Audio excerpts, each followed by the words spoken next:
All right, so let's do some review of Algebra 2. So domain is always going to be your x values. Okay, so you're going to look to the left and to the right.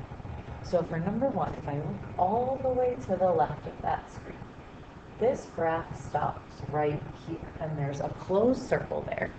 So it's kind of like when you learned inequalities and you had closed circle and open circle. This is going to be the same thing. Okay, so you look all the way to the left, it stops here. Look to the right, your graph stops right here. Instead of just drawing those two lines, if my graph stops, I like to draw a box. So I like to draw a box, like I'm about to crop this picture and post it on Instagram. I like to draw a box. Okay, so now that my domain I know is my x values, I'm going to look to the left and to the right. To the left, this graph stops at -3. To the right, this graph stops at 2.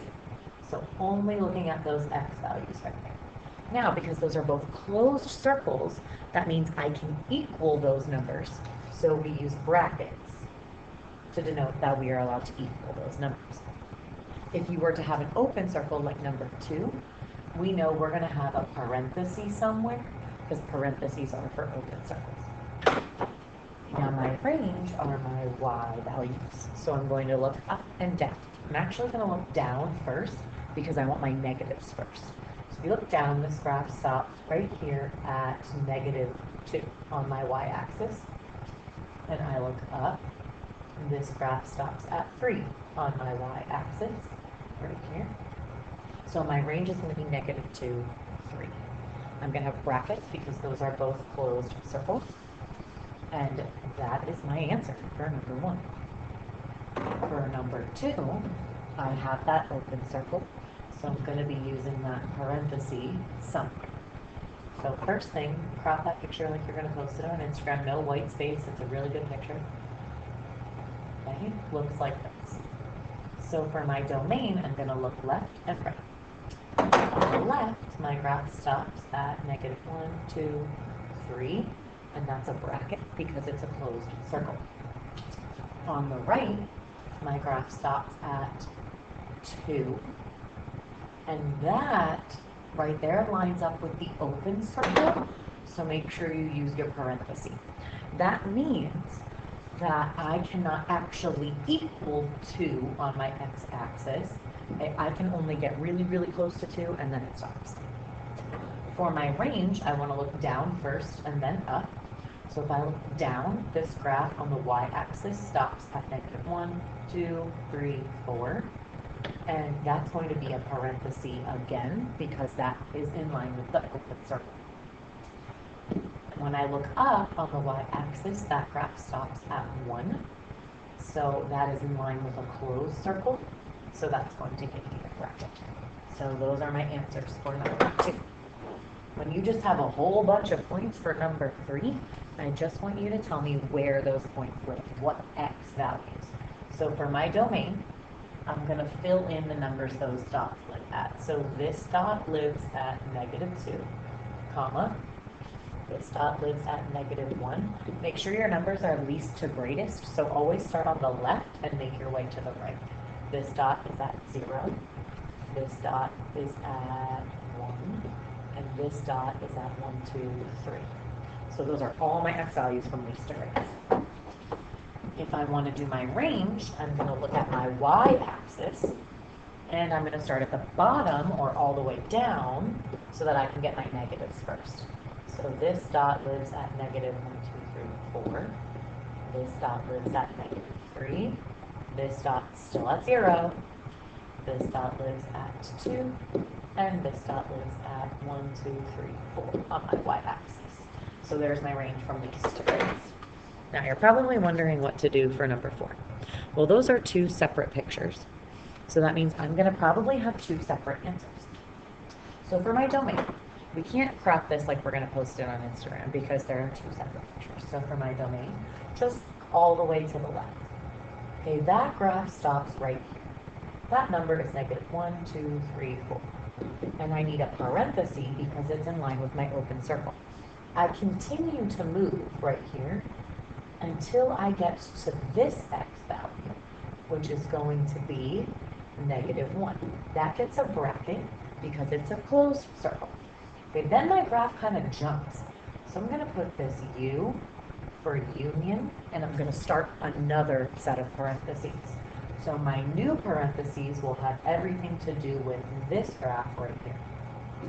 So this graph begins at the x value of 0. Be careful, okay? That is at 0 on the x-axis. And then it continues until 1, 2, 3, 4 on the x-axis. Those are both brackets because they're both closed circles. My range is going to be kind of the same thing. We're going to do 2 separate graphs. Remember, we want to start at the bottom because we want negatives first. So this y value is -1, 2, 3. It gets a bracket because it is a closed circle. We go up until we hit about -1. Okay, that's where this dot lives, at -1 right there on the y-axis. Also a bracket because it's a closed circle. Okay, we jump again, so we're going to put that U. And up here, this graph is stuck at the same number. Okay, we are at 3 on the y-axis. We don't go up, we don't go down, we are stuck at 3. So we don't have anywhere else to go. So your answer for this one is just going to be 3. Because we have a closed circle right here, that means that I'm allowed to equal 3, so I'm going to use the brackets there. The closed circle trumps the open circle. 2 more examples and then I'll let you do the rest of it. So number 5, if you look to the left, we can crop this if we're going to post it. So there are no arrows, so we can crop this, there's no jumps, so that's going to be my cropping. If I look to the left for my domain, my graph stops at -2. It's in line with a closed circle, so it's a bracket. My graph stops here at +2, and it's an open circle, so we're going to put a parenthesis. For my range, I'm going to look down and up on my y values. So the down number where it stops is -1. Closed circle trumps open circle, so that's going to be the bracket. When you look up, that stops at 3. There are no circles there at all, so that's always going to be a bracket because we're allowed to be equal to 3. The last example with you guys, we have these arrows right here. So you cannot crop that on the left or the right because you'll hit an arrow. Or the top, you'll hit an arrow. The only place you can crop off some white space is on the bottom right there. So my domain, when I look to the left, if I follow this graph's going to go left forever. So that's going to go to -infinity forever. If I look to the right, that graph's still going right forever. So I'm going to put +infinity. Infinities always have parentheses because you cannot equal infinity. It goes forever. So you have parenthesis, -infinity, comma, +infinity, close parenthesis. For range, we always want to look down first. So I do stop there. I stop at -2. I can equal -2 because there's no open circle anywhere. But then when I look up, I'm going up forever. So that's going to +infinity with a parenthesis. Okay, if you flip this over to the back page of the homework, you have parent graphs. Okay, so one thing I do want to tell you guys is if you read the directions, it says that you can graph on your calculator in y1 and then the next equation in y2.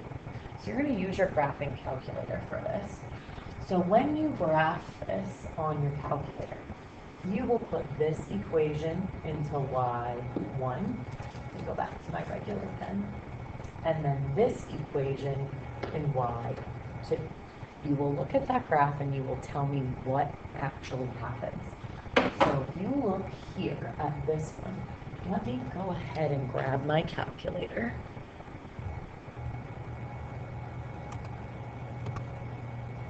So if I go in my calculator, I want to clear out what I have in there. And I'm going to type in just x squared for my parent graph. Okay, the next one I have is x squared minus 2. Don't get used to using your calculator. This goes away real fast. So if you click the graph button, The original one is this first guy, right? So this one is my original graph of y equals x squared. If you look at the second graph, this green one right here, that graph looks like it moved down. Guess what? It did. Okay, so that moved down 2 spaces because there's a 2 at the back. And that number at the back always affects whether you move up or down. That's going to be true for pre-calc as well. So if you look at actually number 5, okay, I know there's a whole negative going on in there, but if there's a +1 at the end, that's probably going to move up 1. Now it does something else as well. I'm not going to tell you that answer. But those numbers at the back always tell you where you go up or where you go down. Okay, that is true for part 2 as well. So if you look here at number 11, you know that that's going to move up 3 spaces. Okay, so that's really all you're going to have to do for all of these problems. I just want you to describe what happens. You don't necessarily have to use very mathy words. I just want to see if you can kind of figure out what's going on. So let me show you a couple more, and then I'll let you go off on your own. So if I go back to y equals, I'm going to keep my x squared there. I'm going to clear this out, and I'm going to type in number 3 right here. So I'm going to type parentheses x plus 1 close it squared. Okay, so if you look at your original graph, that's at the origin right there. If you look at your new graph, so original graph is in blue, new graph is in green. Okay, that new graph, that moved left 1 spot. So whenever you're in with the x, it affects your left and right, your x-axis shift, but it's opposite of what it gives you. So instead of moving towards the positive 1, I'm going to go backwards. I'm going to go left 1 in there. Okay, so number 5, if you look at number 5, I'm going to let you do that one by yourself and see if you can figure out what's going on. But number 2 over here, I go back to y equals, keep x squared in there, clear that out, and the new one is negative x squared. So we're really good at this. Now we know x squared is that first 2. Negative x squared is this guy right here. That guy is upside down. So the math words for that would be reflect over which axis, okay, did we reflect over? Think about that. So we reflected over the x-axis because we flipped over the x-axis. Okay, I think we'll do number 4. So let's go back to y equals. Clear out that second one, and number 4 says 3x squared. If you put graph, that one looks like it's got skinnier. Okay, that's this guy in the middle right here. So that's called a compression because you got skinnier. Okay, that 3 in the front makes it squeeze together and get. Okay, so then for number 6, that's kind of like number 3 over here. So I'm going to guess that instead of going negative 3 on the x-axis, I'm going to go right 3 or positive 3 on the x-axis. You can verify that with your calculator. So you're going to do the same thing for the next section.